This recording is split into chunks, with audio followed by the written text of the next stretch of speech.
Hello, brothers and sisters. Again, reminding you to go to Israel, the virtual house of prayer.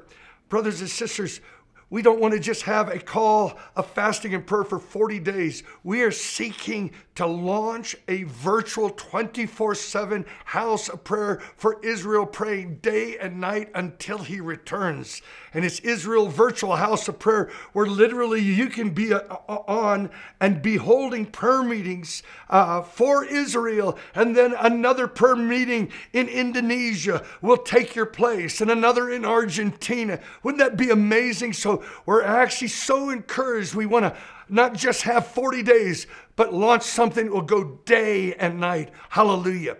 I'm returning again to the Ruth vision.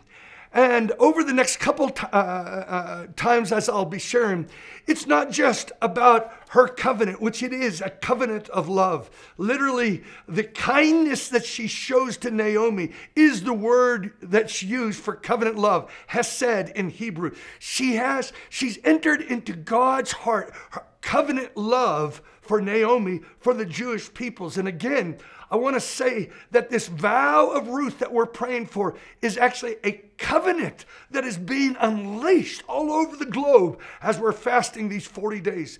But it's much, much more. It's about not just this huge movements out there, but it is actually about God touching our hearts in ways when we get a hold of this whole Ruth message. It's interesting, she gleans in Boaz's field.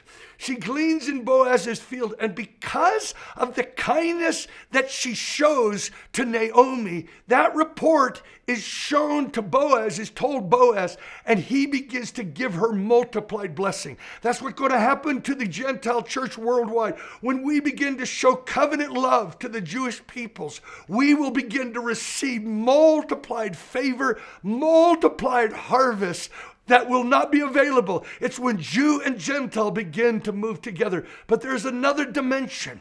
When Naomi is looking for the fruit of her own life, and she needs her grandchildren to be, so to speak, the fruit of her womb, so that the name of Elimelech, her husband, is carried on from generation to generation.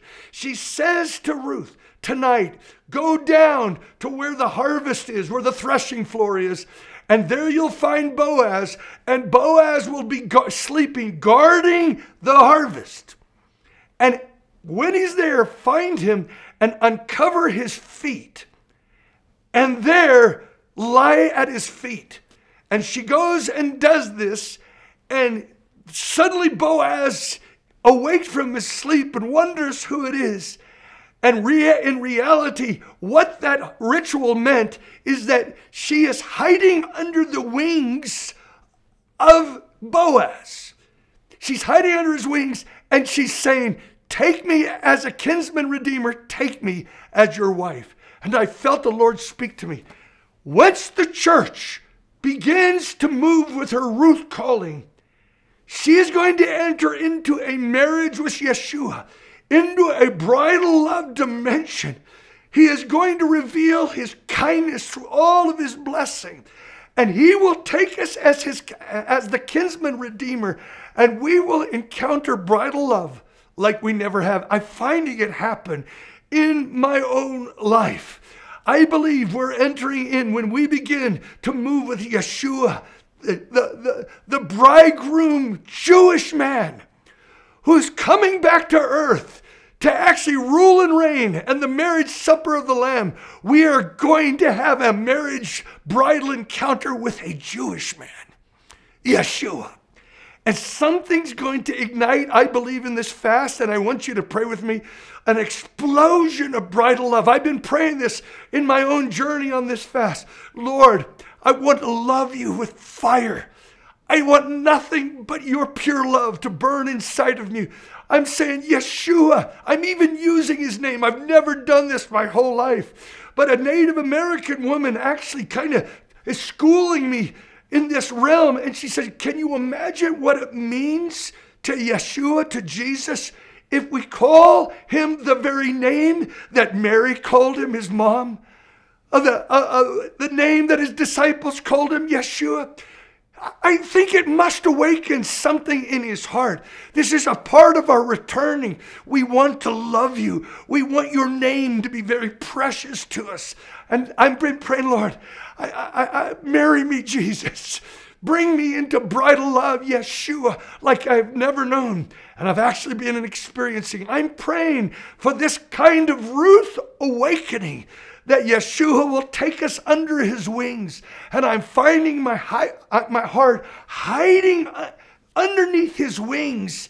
And I'm finding that temptation is not as strong, because the fire of love is burning more brightly than the fires of all this entertainment desires and the things. Could it be, brothers and sisters, we're entering into the Ruth bridal Boaz encounter?